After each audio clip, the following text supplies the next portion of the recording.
Good news, one of Delaware's biggest employers is not going anywhere, and free lessons on financial literacy. This is the Delaware Way.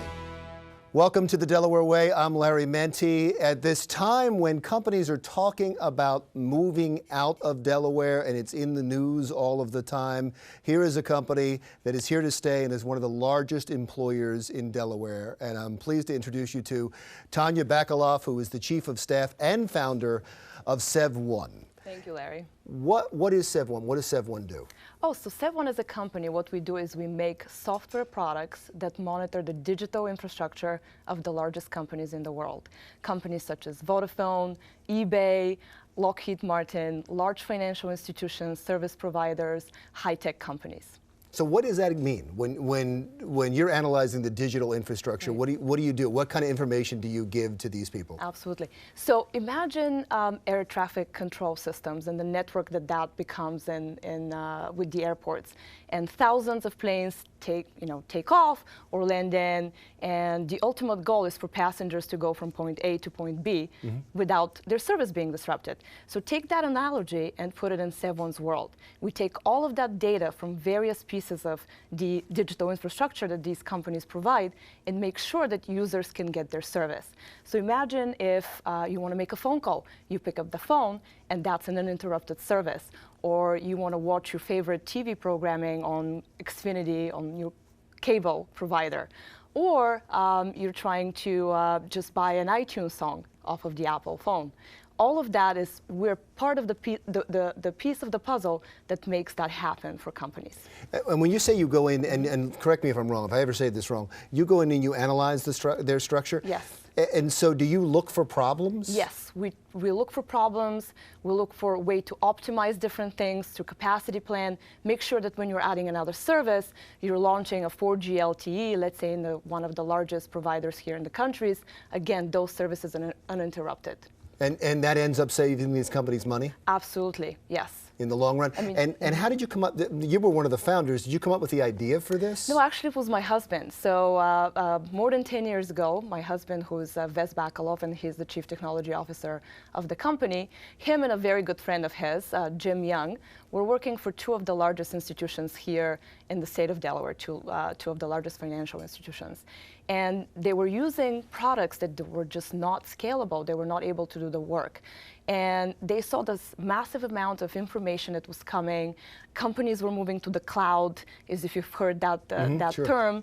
And they came up with the idea for this product to quickly analyze problems, let users know where the problems are so they can go fix them, and like you said, save company money, make sure that they can do their jobs. And you're talking about hiring more? Yes, absolutely. So just from the beginning of this year, we've already added 50 jobs, and we plan to add in an additional 50 by the end of this year. So you're looking for people right now? Absolutely, yes. And how can people contact you if they're interested, and what are you looking for? So our website is www.sevone.com, and people can go to SevOne. SevOne, yes. And they can go into the career page that we have, and there's a multitude of jobs in research and development, professional services. We have a global support organization that's run right here that supports our global customers. We have accounting jobs, marketing, pretty much in every area of the business we're adding jobs, and it's at a very high pace. You have now DuPont spun off Chemours, and it's a big employer in Wilmington and one of the biggest companies in the state. They're talking about, at least they're looking at other states right now. They're talking about moving out, and this is a continuing story over the last few years. Do you find Delaware business friendly? Absolutely, yes. So, for example, we were in an office in the Pike Creek area, and because we've been growing so fast and adding the jobs that I was just talking about so fast, we actually ran out of space. And we were working with the state of Delaware, with Governor Markell, with Secretary Alan Levine and Bernice Whaley from the DITO office, and President Harker from the University of Delaware, and they're building this great star campus right in the heart of the University of Delaware campus.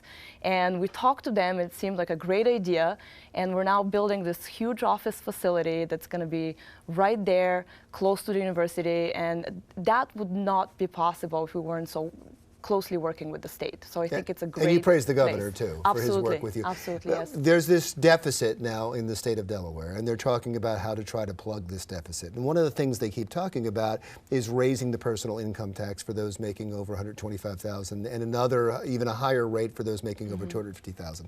They're talking about an increase in the corporate tax.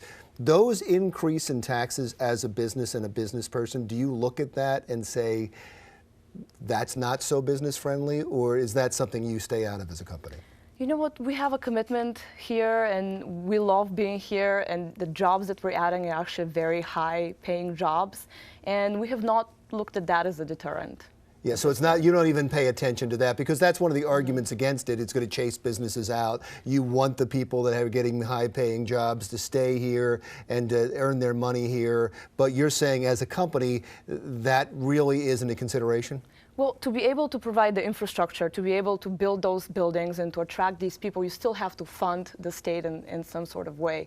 And, you know, for example, they're doing the track to connect Baltimore via the University of Delaware and Philadelphia. And I think that's a great investment, and it's going to be able to attract the people here. So yes, maybe it could be a potential deterrent for other people, not for us.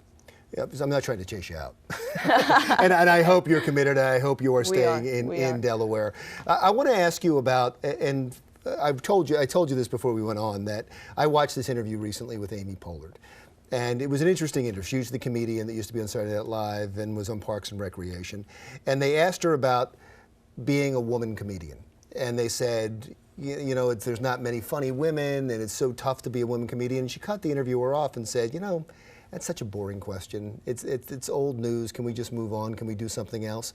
I wonder if we're ever going to get to that point where I don't ask you about being a woman executive. If that becomes a boring question. Are we there yet?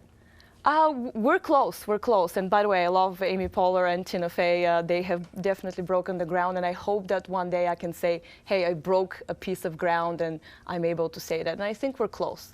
I was just at the Hen Hatch entrepreneurship program that University of Delaware has, and I was one of the judges, and it was definitely how do we elevate women in the tech space, and being able to be surrounded by that, and we're fostering that in this community and more around the country. So, you have a close connection with the University of Delaware. Yes. So what is that? How does that play out? Both myself and my husband are UD alumni. Oh, really? Yes, absolutely. And a lot of our employees, probably a quarter of our employees, are University of Delaware graduates at executive level, at internship level, at many different levels in the company. It seems like from state to state, every time I hear about companies wanting to move to a state, having a connection with a university has become a big deal. Explain why that is. So imagine all the innovation that has come out of Harvard, or the innovation that has come out of Stanford University, right in the heart of Silicon Valley. That's what we're hoping to achieve here, being very close proximity to talent, people that are willing to make a difference, be innovative, and that's coming out of college campuses more and more nowadays. So it's more than just future employees. Is it a brain and research pool as well? Oh, absolutely, yes. Yes. And you have that relationship with them now? Very close relationship. Being alumni, we have great relationship with the professors there. We have a connection with the career services, so they're constantly promoting SevOne to their employees, and we work on different programs with them. We go to UD football games, and we want to be part of the community and stay that way. I couldn't help noticing an accent. Yes. Where are you from? Originally from Bulgaria, which actually back in the day also had a very tight partnership with a university back in Bulgaria. So it goes to show that connections can be made anywhere, and the university is a great place to do that. And born in Bulgaria? Born in Bulgaria, came here about 15 years ago, yes. Oh, well, welcome, late. And it's wonderful what you're doing in Delaware, and please keep up the good work. And thanks for visiting, I really appreciate it. Tanya Bakalov, the Chief of Staff and founder of SevOne, one of the largest employers in Delaware, and they are here to stay. We'll be right back as the Delaware Way continues.